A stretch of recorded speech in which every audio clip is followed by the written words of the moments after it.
गौतम बुद्ध अपने शिष्य को कथा सुनाते हुए कहते हैं, एक बार की बात है, दो मित्र थे। वे बड़े ही बहादुर थे।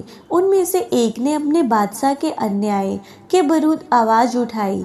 बादशाह बड़ा ही कठोर और बेरहम था। उसको जब मालूम हुआ तो उसने उस नौजवान को फांसी के तख्ते पर लटका देने की आज्ञा दी। नौजवान ने बादशाह से कहा, आप जो कर रहे हैं वह ठीक है। मैं खुशी खुशी मौत की गोद में चला जाऊंगा, लेकिन आप मुझे थोड़ा समय दीजिए जिससे मैं गांव जाकर अपने बच्चों से मिल आऊं। बादशाह ने कहा, नहीं, मुझे तुम पर विश्वास नहीं है। उस नौजवान का मित्र वहां मौजूद था। वह आगे बढ़कर बोला, मैं अपने इस दोस्त की जमानत देता हूँ। अगर ये लौटकर ना आए तो आप मुझे फांसी पर चढ़ा दीजिए। बादशाह चकित रह गया। उसने अब तक ऐसा कोई व्यक्ति नहीं देखा था जो दूसरों के लिए अपनी जान देने को तैयार हो जाए। बादशाह ने उसकी प्रार्थना स्वीकार कर ली। उसे 6 घंटे का समय दिया गया। नौजवान घोड़े पर सवार होकर अपने गांव को रवाना हो गया। उसका मित्र जेल खाने भेज दिया गया।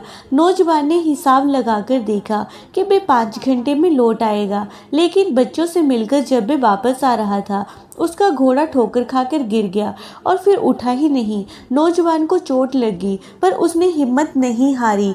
6 घंटे बीते और नौजवान नहीं लौटा तो उसका मित्र बड़ा खुश हुआ।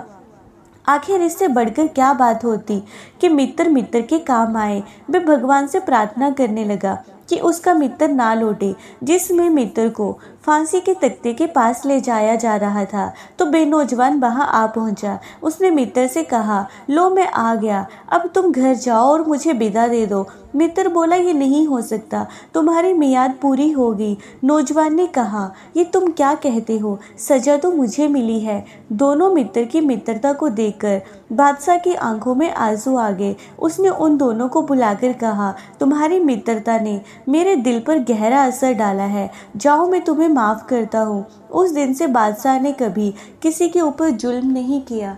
अगर आपको ये कहानी अच्छी लगे तो चैनल को लाइक, शेयर एंड सब्सक्राइब करें।